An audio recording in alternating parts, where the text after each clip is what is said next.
ও মাংসটা দেখেছো জাস্ট ঝরে ঝরে পড়ছে। আজকে আমি অনেকদিন পরে এরকম নরম তুলতুলে মাংস জমিয়ে খেলাম। সো হ্যালো গাইস, কেমন আছো তোমরা সবাই? আশা করি সবাই খুব ভালো আছো আর আমিও খুব ভালো আছি। পুজো দিয়ে আসার পরেই দেখি রান্নাঘর থেকে না একটা দারুণ স্মেল বেরোচ্ছে। গিয়ে দেখি দিদিভাই এখানে মাংস কষাচ্ছিল, সাইডে আমার প্রিয় আলু ছিল। মাংসে আলু না দিলে আমার তো জমেই না। তোমাদের কার কার এরকম হয় আমাকে কিন্তু কমেন্ট করে জানাবে। আর তারপরে কষাতে কষাতে দেখি এখানে লেগ পিস রয়েছে বড় বড় 3টে। আমি তো দিদিভাইকে বললাম তুমি একটু উঠিয়ে উঠিয়ে দেখিয়ে দাও তো লেগ পিস গুলো কত বড় বড়। আর দিদিভাই আমাকে বলছে যে তুই এখানে ভালো করে দেখা, আমি দেখাতে পাচ্ছি না, তুই এখানে খুন্তিটা নাড়া। তারপরেই দেখো আমাকে দায়িত্ব দিয়ে দিয়েছে, আমি এখানে দেখো মিট মশলাটা দিয়ে দিয়েছি যেটুকু লাগবে আর কি। অনেকটা পরিমাণেই কিন্তু মাংস ছিল, দেখেই বুঝতে পারছো। আর মাংসগুলো এতটা দারুণ স্মেল বেরোচ্ছিল না, আমি তো জাস্ট গন্ধে পাগল হয়ে যাচ্ছিলাম। তারপরে দিদিভাইয়ের কাছ থেকে আমি তো লাস্ট ফিনিশিং খুন্তিটা নিয়েই নিয়েছি। এখন আমি একাই আমার কেরামতি দেখানো স্টার্ট করেছি।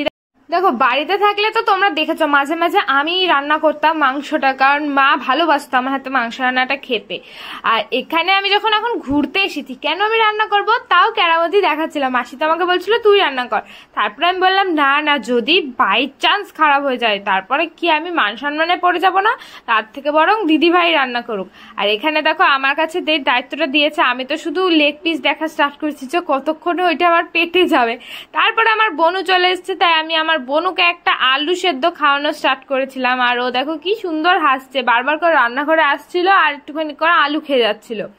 তারপরেই তো আমি ওখানে বসে যেহেতু কষাচ্ছিলাম, তাই দিদি ভাই আমাকে আর ভাইকে কিন্তু কষায় দিয়ে দিয়েছে। ভাইকেও আলাদা করে দিয়েছে আর আমাকেও আলাদা করে দিয়েছে, না হলে আমরা কাড়াকাড়ি শুরু করে দিই। বাড়িতেও এরকম হয় আমার বোনদের সাথে।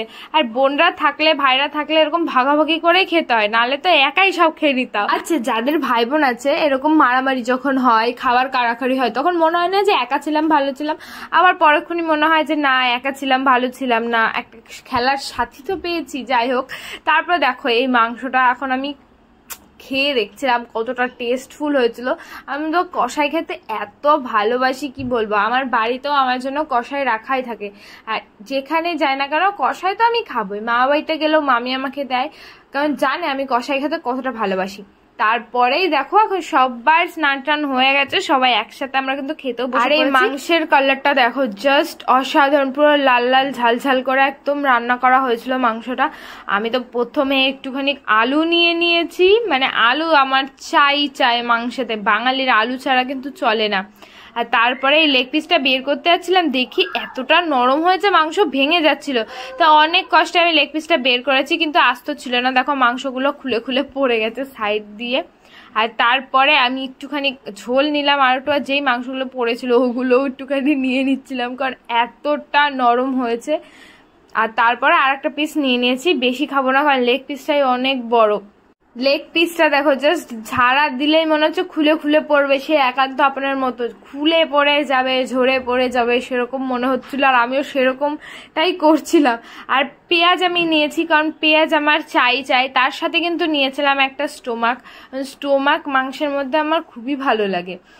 আর যে লেগ পিসটা একটুখানি ভেঙে যে তোমাদের দেখাবো, এতটা গরম আমি তো প্রথমে ধরতেই পারছিলাম না। তারপরে একটুখানি ঠান্ডা করার পরে খেয়ে দেখলাম। আর লেগ পিসের মাংস এমনিতে একটু নরম হয়, আর যদি আর একটু বেশি নরম হয়ে যায় খেতে জাস্ট অপূর্ব লাগে। আর এই দেখো মাংসটা আমি ঝাড়া দিচ্ছিলাম তোমাদের সামনে, দেখো। আর এবার এটা আমার মুখের মধ্যে আমি চালান করে দেবো, জাস্ট অসাধারণ খেতে লাগছিল।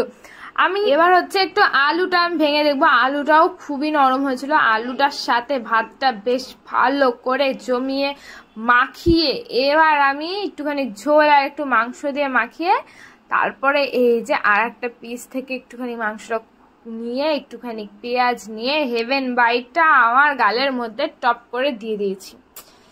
কি যে দারুণ লাগছিল তোমাদেরকে কি বলবো। তোমরা অনেকে আমাকে কমেন্ট করো তোমাদের বাড়িতে কি মাটন হয় না। তোমাদেরকে আমি কতবার বলবো বলো, আমার মা মাটন খায় না, আর বেশিরভাগ বাড়ির কেউই মাটন খেতে চায় না, কারণ সবারই হাই প্রেশার। আর আমার একার জন্য তো অত টাকা দিয়ে মাটন কিনে নিয়ে আসবে না, যেহেতু আমার একার ভালো লাগে। যাই হোক, তোমাদেরকে আর বলে কাজ নেই, যারা আমাকে কমেন্ট ওরকম করতে থাকো তারা করবেই আমি জানি। এখন দেখো খাওয়া দাওয়ার পরে দেখি মামা এক প্যাকেট ভর্তি লিচু নিয়ে এসেছিল, আর এগুলো গাছ থেকে পাড়া আমার মামা বাড়ির লিচু, দারুণ মিষ্টি খেতে। তোমাদের আমি আগেও একটা ভিডিও করে দেখিয়েছিলাম। তো বন্ধুরা আজকের ভিডিওটা তোমাদের কেমন লাগলো অবশ্যই কিন্তু কমেন্ট করে জানাবে, ভালো লাগলে লাইক শেয়ার করবে, আমার পেজটা ফলো করবে।